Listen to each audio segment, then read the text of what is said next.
Viskas prasidėjo nuo svorio kilimo. Ir pastebėjau, kad svoris jisai laikosi ir nekrenta, nes anksčiau krisdavo, o dabar daug didesnį aktyvų gyvenimą pradėjau gyventi. Daug vaikščiojimo, daug sporto, nes ir po pietų ir vandens aerobika, ir stalo tenisą pravedinėjom. Ir kažkas ne taip, taip neturi būti. Dar vakare kartais sugebėdavau į taekwondo nueiti pamokas arba aikido. Ir galvojau, kažkas ne to. Autoimuninė skydliaukės liga Aurelijos gyvenime pakeitė ne tik tyrimų lapus. Ji pakeitė klausimą, kaip gyventi, kad kūnas turėtų daugiau jėgų. Nežinia, kaip sakė, bus ateityje, ar įmanoma atstatyti, didelė tikimybė, kad ne, tai ir geriu aš tą tiroksiną. Ir galvoju, kaip kitaip susitvarkyti reikalus arba pagerinti savijautą ir kad tos energijos atsirastų. Liga pakeitė Aurelijos kasdienybę, ką valgyti, ko vengti ir kaip palaikyti energiją, kai organizmas stringa lyg kompiuteris su per daug atidarytų langų. Iš tikrųjų, mityba svarbi visų lėtinių ligų profilaktikai ir vengimui. Todėl, kad yra koreguojami veiksniai ir yra nekoreguojami. Mes negalim koreguoti savo amžiaus, rasės, bet mes galim koreguoti ir privalome koreguoti mitybą. Tai kalbant apie šiuolaikinio žmogaus mitybą, tai yra greitas maistas, daug nevertingas maistas. Žmogus suvalgys to maisto, mes negaunam tų maistinių medžiagų, kurių reikia, kalorijų mes gaunam daug ir paskui, žinoma, po valandos, pusantros mes jau norim valgyti, nes mes negaunam tų mikroelementų, kurių mums reikėjo. Sveika mityba kartais skamba kaip bausmė brokoliais, bet taip nėra. Ką valgome, tuo maitiname ląsteles ir žarnyno bakterijas, o kartu veikiame hormonų sistemą ir uždegiminius procesus. Labai svarbu imuninės sistemos palaikymui, kad būtų maistas, kuris neprovokuoja uždegiminių procesų. Tai yra taip vadinama priešuždegiminė mityba, dažniausiai apie ją kalbama, kai kalbame apie Viduržemio jūros dietą, kur daug yra daržovių, pilno grūdo gaminių. Svarbiausiais tai stengtis valgyti kuo daugiau augalinį maistą. Liga pakeitė ir Aurelijos lėkštę. Ne todėl, kad gyvenimas tapo salotų konkursu. Ji tiesiog suprato, maistas veikia ir imunitetą, ir uždegiminius procesus. Ir šiaip įtraukiu į racioną daržovės, mėsą ir aš kaip ir supratau, kad jeigu man yra šitos problemos, kad man daugiau reikia orientuotis į mėsą ir daržovės. Daržovės yra vitaminų, mineralų, antioksidantų ir skaidulų šaltinis. Jeigu mes jų nevalgom, tai ir atsiranda problemos nagų, ragų, plaukų, odos ir panašiai. Toliau prieskoniai yra didžiausias antioksidantų šaltinis. Tai ne tik maistui gardinti, bet būtent, kuris saugo ląstelę nuo oksidacinės pažaizdos, kur saugo mūsų ląstelę nuo DNR pokyčių ir panašiai. Tas pats kurkuminas ciberžolėje yra vienas stipriausių prieskonių, kuris yra priešuždegiminis, priešvėžinis prieskonis. Skydliaukė buvo tik pradžia. Vėliau atsirado virškinimo sutrikimai, jautrumas glitimui ir laktozei. Parduotuvė tapo detektyvu, etiketės įkalčiais, pilvas teisėju.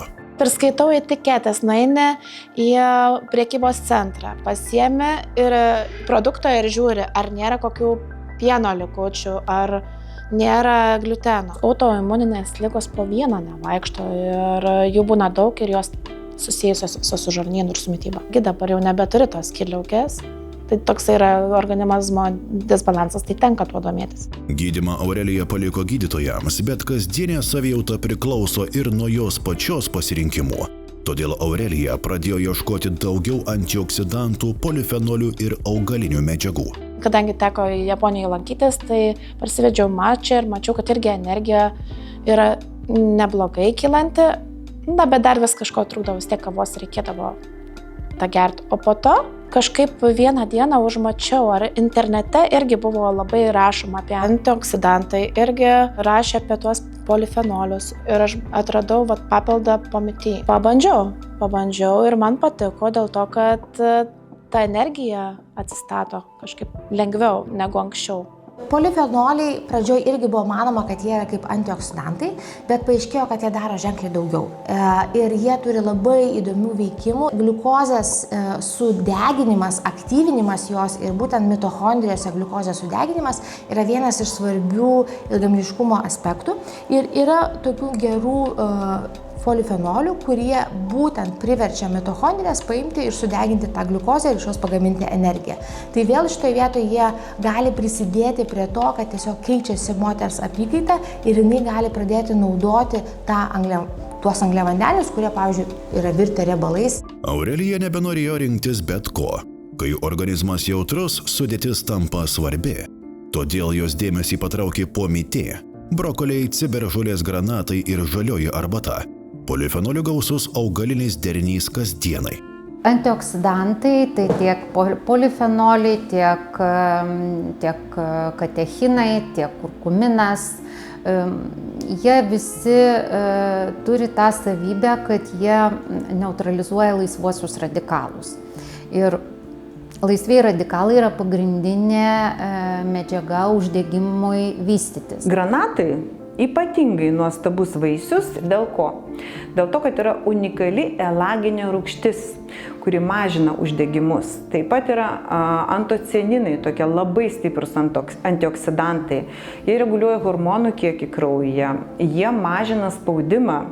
Ir apskritai tai yra vienas stipriausių vaisių saugantis nuo lėtinių ligų, nuo uždegimų. Brokoliuose yra toks sulforafanas, jisai mažina uždegiminius procesus, jisai gerina būtent žmonėms sergantiems širdies kraujagyslių ligomis, cukriniu diabetu, uždegiminius procesus, saugo ląstelę nuo oksidacinio streso. Sulforafanas iš tikrųjų naudojamas kaip kepenų protektorius, kuris palengvina kepenų detoksikuojantį darbą, kada skydliaukė būna labai aktyvi.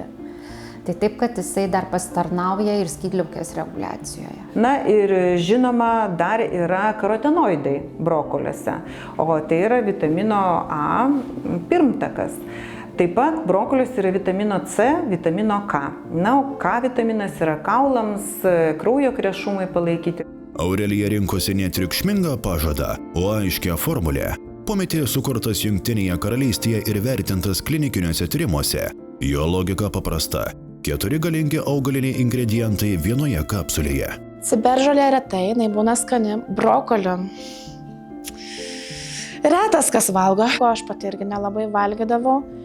Bet kadangi jinai čia yra ir jinai pateikta taip, kad gali tiesiog pradėti kapsulę, tai yra, o gerosios savybės tai yra. Žalioji arbata rečiau daugiau būdavo kava, o čia man daug geresnis poveikis, kai yra ir šitas papildas su žaliaja arbata, daug lengviau adaptuoja tą energijos kiekį ir atsistato. Mokslas šiais laikais, aš manau, yra pakankamai pažengęs ir visagalis sukurti tai, ko iš tikrųjų reikia. Šitam papilde, kiek žinau, yra nemažai antioksidantų, ir kuris mano imuniniai sistemai, kuri yra be galo jautri, yra padėtų.